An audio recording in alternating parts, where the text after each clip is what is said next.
Okay, welcome again to another episode of Build to Last with Andy Morkah.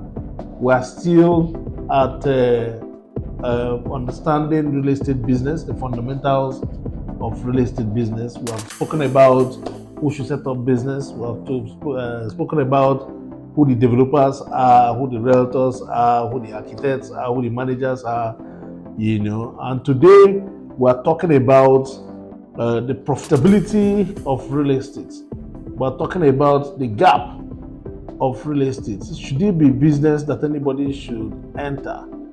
Statistics has it today that we have a gap of over 28 million houses in Nigeria. The reason being that the middle class Nigerian population, if you look at the statistics of Nigeria, you find out that the youth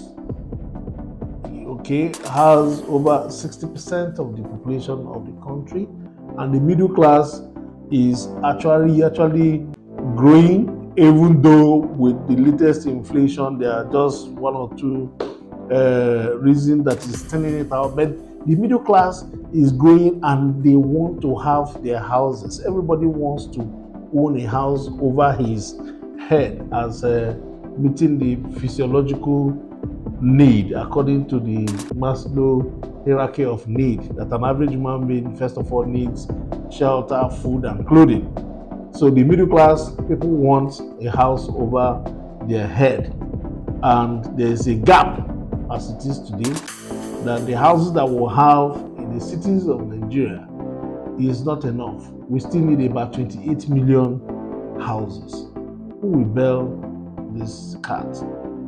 How are we going to do it? Is it the government? Is it the individuals? How will this middle class now have these houses? This is a very huge question, because it's supposed to be an interplay between the government and the private sector. So that gap is the market that we are talking about. That gap is the market that is driving the developers into that business, because by day it is increasing. By day that gap is increasing because the middle class is also increasing in Nigeria.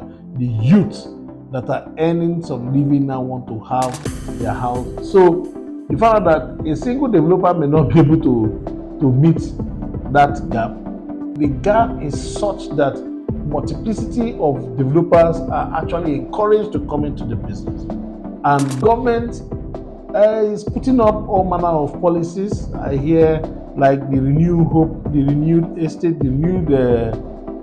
that the current government is putting up to bridge the gap. But I mean, they have only done they are considering doing about 1,000 houses, and that is just a scratch to what the gap is in the system.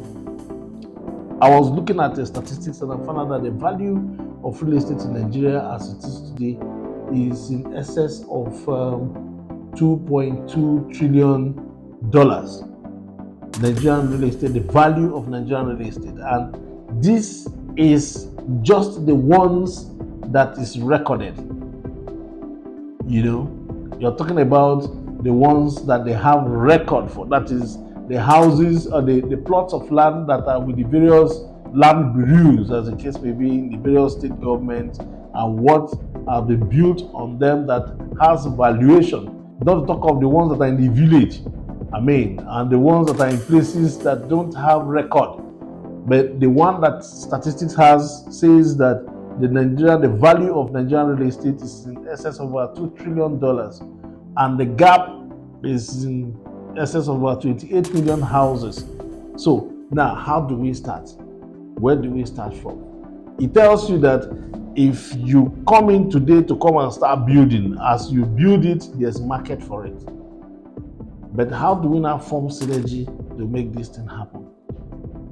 What arrangement do we have with government? Ordinarily, what is done in the Western world is that government, creates infrastructure. They develop new cities, that is opening up roads to where we have free land that you can start developing by either alliance with developers, or individuals can come in and develop once you have given them the facility, the major amenities that is required for life to exist in those places. So the problem we have in Nigeria today is access to funding to acquire these houses. Even if you have all the developers come to set up to start building these houses in various locations, how will these people buy the houses? What is the access to mortgage facility? The mortgage that we have in Nigeria, is it really operational? What's the interest rate? What is the earning power of an average Nigerian? So before we can build houses that we accommodate this gap, the people that actually need a house and the kind of house that they will get, it means that we have to develop houses that people can buy,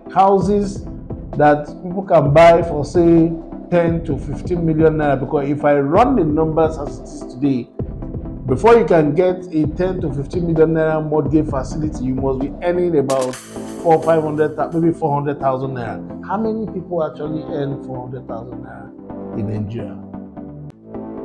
So you see that the hope of the common man is actually dashed, as the case may be, because one, we don't have a very good mortgage system. The fund that the banks have are not such funds that they will be able to even do long-term lending, as the case may be.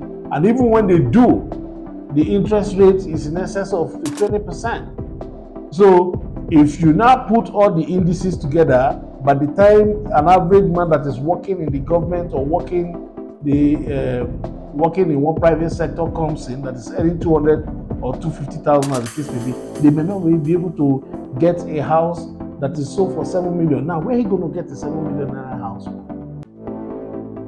in like Abuja and Lagos? So if we have to really talk about meeting the 28 million naira gap, as a 28 million housing deficit in Nigeria, in the urban cities, as the case may be, it means that government needs to take infrastructure, like I said before, to the hinterland, new towns we have to reform, new towns outside the metropolitan cities, where land will be cheap, because the cost of construction everywhere is the same thing. What happened, the difference is the cost of acquisition of the land. Okay, so if we have to move at a speed that will close this gap, then government will need to begin to think of development of new cities, new towns that are not too far away from metropolitan cities, that people can dwell in and create movement or transport infrastructure, that they can be coming to town, coming to the metropolitan cities to work, and after which they go back. So the train services and bus services are things that government should begin to look into while they open up new towns nearby cities, that developers can now go and build affordable houses that people will be able to buy with the current earning that they have. That is the only way I see that the housing gap in Nigeria can be reduced. Otherwise, it's going to increase by day. And the worst of it all now is that rent in metropolitan cities is no longer funny for an average Nigerian that is earning less than 300,000 naira. Rent in Abuja and Lagos, Asaba, Port Harcourt, as the case may be, have all gone, because of the inflation, to 2-3 million naira, as the case may be, for a 2-bedroom apartment. That is harsh. So there's a problem, and government has to begin to look into it consciously. There has to be a conscious effort towards meeting these issues by development of new towns. Thank you. Please follow us on all social media platforms, subscribe to our YouTube channel, and turn on the bell notification to get notified when we post a new video.